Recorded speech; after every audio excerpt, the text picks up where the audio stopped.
السلام عليكم ورحمة الله. علیکم السلام ورحمة الله وبرکاته. حضرت همین سوالی که از من میتیم همین شما قبلا گفتگی بودین نه که ما یک گروه مهاجران در روسیه کار میکنیم، بعضی ها قناعتمند نشدن. سوال همیه مسئله نوس از حرام از زیان و زلالش ما فهمیدگی هستیم، همینجا بودگی بچه ها فهمیدگی هستن از زیان و زلالش، نه که فقط کوتاه جواب میدوده که در حدیث پیغمبر یا که در قرآن برای حلال یا حرام بودن نوس شکننده تورات هست یا نیست، اینش هم از قرآن و حدیث پیغمبر صلی الله علیه و سلم. پیشکی رحمت. خب برادرای عزیز، ناس در زمان پیامبر صلی الله علیه و سلم نبود و مواد مخدر هم یعنی میکروفونتون کشید. حشیش اولین ظهورش حشیش بود. یعنی مواد مخدر خیلی نوعهای زیاد دارد. مثلا در تاجیکستان کریستال بسیار مشهور است، بسیار ضرر آور، بسیار قتال است، جامعه شل میکند، مردها را زن میکند، بسیار ضرر آور است. مردم به این وابسته شدند. یا افیون یا لیریک که به طریق دارو فروخته میشه در اپتیکه ها، ما اصلش برای نوع بیماری های مخصوص است، لیکن نارکمان ها از اونها رفته میخرند و اونها هم برای خاطر پول فروخته هم میگیرن. اینا نوعهاش خیلی زیاد است. اولینش وقتی که مسلمان ها شناختن این حشیش بود.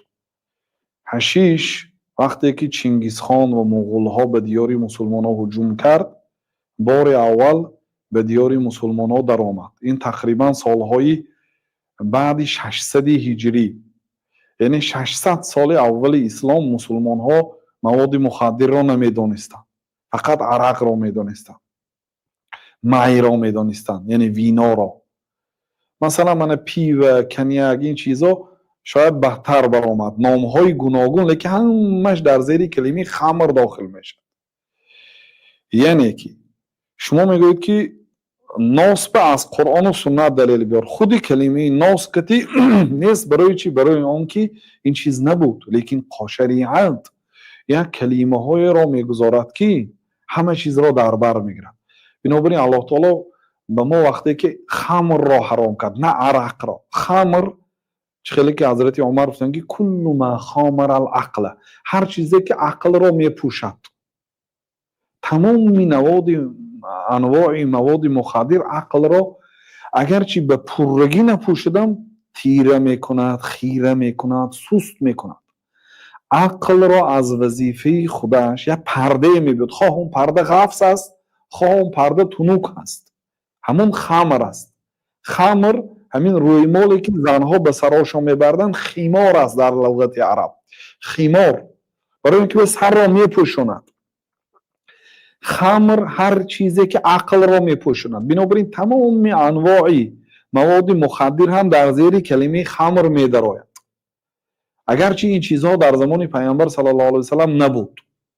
بنابراین نفیسترین سخنی که از علمای اسلام درباره مواد مخدر اولین شده سخن کرده است، این شیخ الاسلام در مجموع فتاوا سخن کرده. پیش از این کس دیده نمیشه در کتابای مسلمان ها کسی که درباره مواد مخدر سخن کرده باشد. برای چی؟ برای اینکه نبود. یعنی وقتی که مغول ها به دیار مسلمان ها هجوم کردن، همراهشان حشیش ها را آوردن، زراعت کردن، فروختن، تقسیم کردن، پهن شد. تا این زمان مسلمان ها نمیدانستند. ناس هم در همه جای دنیا مشهور نیست. غالبا در همین آسیای میانه هست. بعضی ها با بردن روس ها را هم عادت کناندن. نعوذ بالله. من پیامبر صلی الله علیه و سلم که کسی که یک عملی بد را رواج دهد، برای دیگران تعلیم دهد، براش گناهی همون آدم و گناهی آنهایی که بعد همون آدم تا روز قیامت عمل میکند براش همونها میبیاد. کسی که ناسکشی را برای مردم تعلیم میتید، یا ناسکش مردک شو ناسکش گفته میتید، مثلا تقسیم میکنه، با خیرات میکنه بین هم دیگر، اینو گناه است. فسینفقونها ثم تكون عليهم حسره. اینو نفقه میکنن، ناس میدی هم به هم دیگر، سیگارت میدی، عرق ریخته میدی، اینو نفقه است. یعنی گویا خیر کرده سوین گریت کرده ایستادیان، لیکن برای خودشون حسرت و پشیمانی هست. این ناس و سیگار به جمله کلمه خمر نمیدراید، لیکن اینا به جمله پیامبر صلی الله علیه و آله سخنشون که لا ضرر ولا ضرار. در دین ما هر چیزی که برای خود یا برای دیگرها ضرر میرساند منع است. ما باید نه به خود نه به دیگرها ضرر رسانیم. و ضرری ناس و سیگار این با اجماع تمام عقلا اثبات شدگی است. یعنی نه فقط مسلمان ها و علمای مسلمان ها، کافرها، طبیب های کافرها، طبیب هایی که مسلمان نیستند نه اقرار کردند. خودی زوادهایی که سیگار میبرارد در روی کاغذش می نویسد که سیگار کشی آدم را به هلاکت می رساند. پیشتر می نویسند که سیگار کشی به سلامتی ضرر دارد می نوشتند. از روزی که همین جمله رو در روی کاغذها، در روی قطی های سیگار نوشتند، نرخ سیگار هم بلند رفت و تجارتش هم رواج یافت.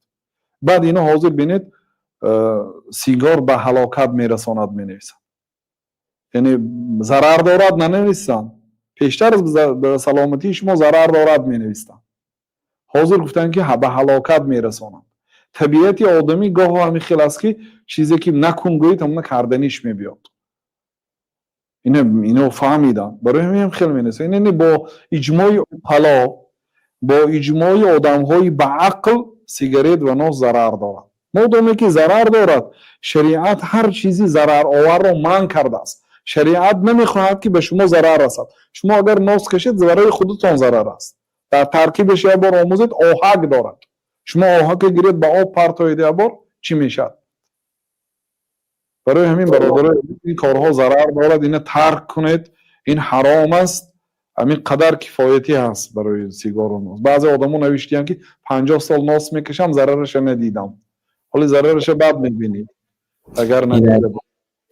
دوست می‌دارند داملو دیگر آن چیزی که دوست می‌دارند عادت کردن ترکش مشکل است و از این خاطر گفتند که بعضی از همسایگان یعنی دوستانشان اعتراض بیان کردند، یعنی ناراضی شدند. حالا آنکه درباره انمی سیگار و نوش قبلا چندین برنامه‌ها کرده بودیم و شما درست واضح و به آسانی فهمانده بودید. به هر حال این نفس است و مبارزه کردن با نفس مشکل است. اقلا فرزندهای نصیحت کنید تا نبیره هایی که نکشد. خودتون که کشیدید، یعنی این یک آدمی درست وابسته میکنه. در مینا یک موی سفید دیدم، شاید 80 ساله بود بیچاره، خیمه تاجیکا رو یافته آمده است، لیکن میگه که ناس هم تید خیمم را یابم خیمهش نمییابد تا همون ناس نتید. چی در کار؟ این سحر از خواب میخیزد همش ناسکاوی، به همین ایستاده نمیتوند، از طعام و از همه چیز مقدم میدونن ناسشونه.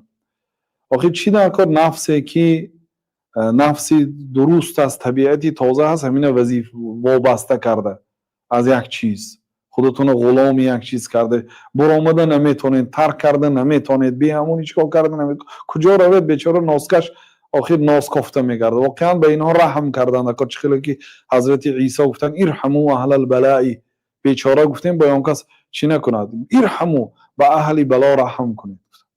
اینا اهل بلا هستن. کسی ناس میکشه، سیگار میکشه، کسی مواد مخدر استفاده میبره، عرق مینوشه، زپای میرود، اینها اهل بلا هستن. فرحموا اهل البلاء، با اهل بلا رحم کنید، مهربانی کنید.